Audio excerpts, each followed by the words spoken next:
that was about a moment in time when she had not turned over her emails to the State Department, and there was no subpoena at that moment. So in other words, Lanny, she's doing, it depends on the meaning of the word is, right, Lanny? Do you have any other questions, Steve? This interview is over, and this is the last. All right, goodbye, Lanny. You know, Lanny, I was wondering why you were coming on, because you haven't been anywhere. Yeah, there he goes. Bye. All right, and with that, Lanny Davis was off. That was on Friday. That interview is picked up all over the place and has gotten well over 100,000 hits on YouTube. You can check it out for yourself. Lanny Davis hangs up on Newsmax host. Joining us now is a man who will never hang up on me. Andy McCarthy, former federal prosecutor, author of Faithless Execution, building the political case for Obama's impeachment.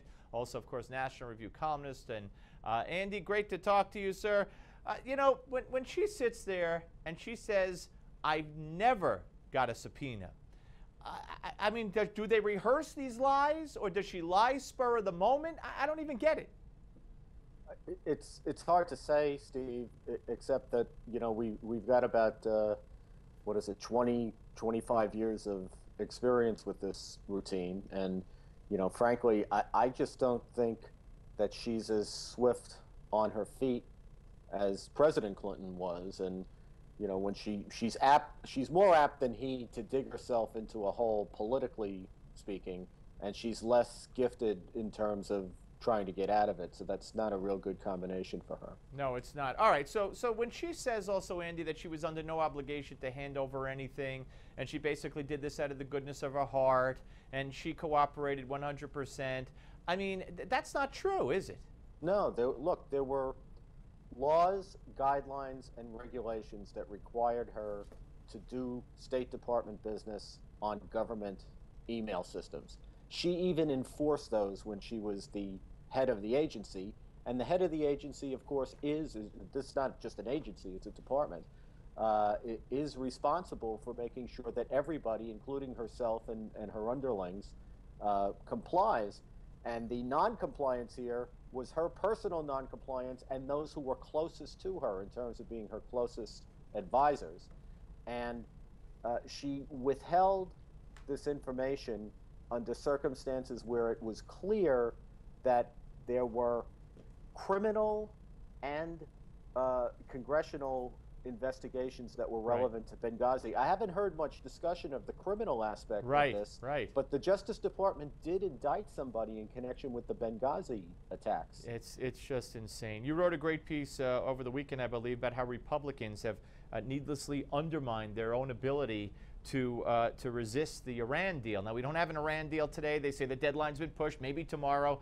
But Republicans really have given in to Obama on this, haven't they? Yeah, I think so, Steve. You know, just to put it in a nutshell, the Constitution would have put the burden on the president to convince 2/3 of the Senate to approve a treaty, if this was treated as a treaty as it should be.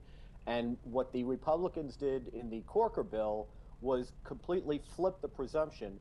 So essentially now the burden is on opponents of the deal to round up 2/3 supermajority support in both houses of Congress to defeat it. And of course, that's not attainable. That's why Obama signed the Corker bill.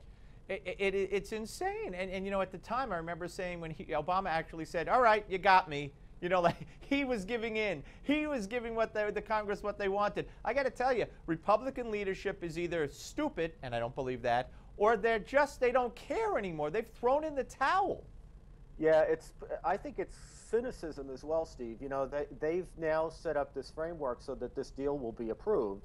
And now, of course, they'll be on the floor of Congress beating their chest and angrily criticizing this and that term of that which their vote has pretty much assured that we'll get. So they're hoping to get the political bang out of opposing something that they've essentially enabled.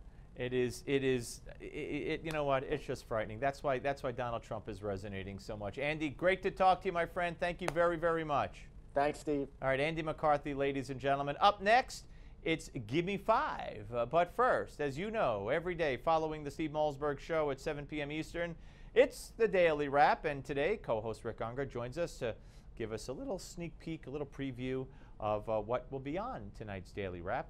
So let's go to Rick.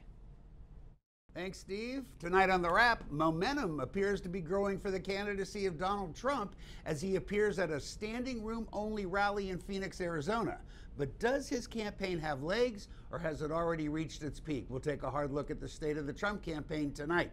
Then, will there or won't there be a nuclear deal with Iran? Conflicting signals coming from the negotiations in Vienna as the talks are yet again extended for another day. And Scott Walker throws his hat into the ring, becoming the 15th candidate to seek the GOP nomination for the presidency. We'll have all this and much more tonight on the Daily Wrap, immediately following the Malzberg Show here on Newsmax TV. I hope you'll be here with us.